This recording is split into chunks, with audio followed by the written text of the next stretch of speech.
Hey Legacy Makers, welcome to another episode of the Power Hour. This week's episode is niching down. A lot of you that are new to the business world may be like, what is niche? I've never even heard that word before. And I'm gonna be honest with you guys, I didn't know what that word meant until maybe a year ago. So this may be something new to you guys, but niche is that thing. What is it that you love? What is it? It's that thing about you. And I know I'm saying that thing, but literally it's that thing. So what is it that you like to do? What is it that you are known for? That's your niche. So niching down as it pertains to the business world is something that I want to talk about because it's something that I had to learn. So when I first started the Power Legacy, I wanted to do everything. I wanted to write business plans. Well, let me not say I wanted to. What I was doing was I was writing business plans. I was helping people start their nonprofits and their for-profits. I was doing grant writing. I was doing resumes. I was doing sponsorship assistance. I was consulting. I was just doing a whole bunch of stuff. And for some people, it'll look like, okay, so what lane are you in? You do this, you do this, you do this. You help people start businesses. You edit books. You write business plans. You do a whole lot of things.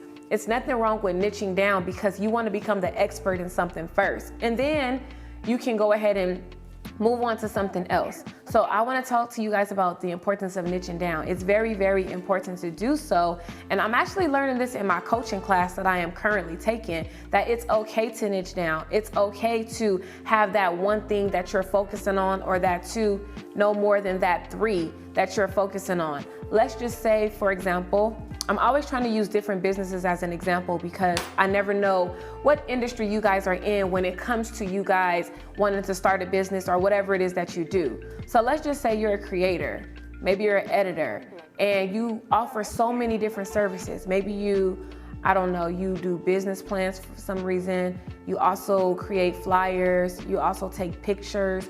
You do just so many different things. When people are looking at that, it's like, yeah, you can do everything, but how can you perfect one thing when you have a million things going on? Now, again, I don't want to say or let you guys think that I'm trying to say that you can't do it all, because you can. But if you find that thing that you're passionate about and that you really, really love doing, those are the things that you're doing. If it is something in your industry that you no longer value, you don't even like doing it, don't do it. Because your work is gonna show that. It's gonna show that your work is gonna look watered down, and it's not gonna be to the best of your ability because it's not something that you love doing. Only do the things that you love doing. Don't do the things that you hate doing. You can do the things that you like doing as well, but do the things that you love doing. You guys have to also try to not have the first syndrome. I call it the first syndrome because you always want to be the first to do this, the first to create this, the first to create that. It's nothing wrong with you not being the first, but being the best. I'd rather be the best than say I was the first person to start a business consulting business, but because I was the first, I have that title, but my work isn't that good. I'd rather be the person to say, yeah, there's a lot of other businesses that do this same thing, which is consulting, but I am the best in the industry because I do X, Y, and Z.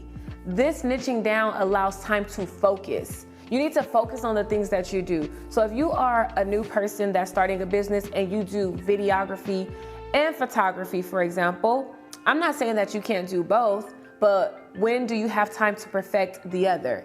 Maybe you start with photography, and once you become an expert in that, you dabble into videography, and then you become an expert in that, and now you have these two amazing packages, but no matter what, no one can say your photography isn't as good as your videography, or your videography isn't as good as your photography. So you want to just find the thing that allows you to focus on whatever that skill is that you can give, because there's millions and millions of people in this world. And one thing with business and entrepreneurship is we're forever needing things that deal with the industry that we're in. So don't think if you stop doing it, you're gonna receive less money. All you do is when you become an expert, you raise your prices, but people are gonna be ranting and raving to pay for it because they know what the quality of your work is. So also think about the quality over the quantity. The quality is gonna always outweigh the quantity, because I can go and buy a $10,000 purse right now and the quality is not good as my little $30 purse that I received. It just costs more because of the name.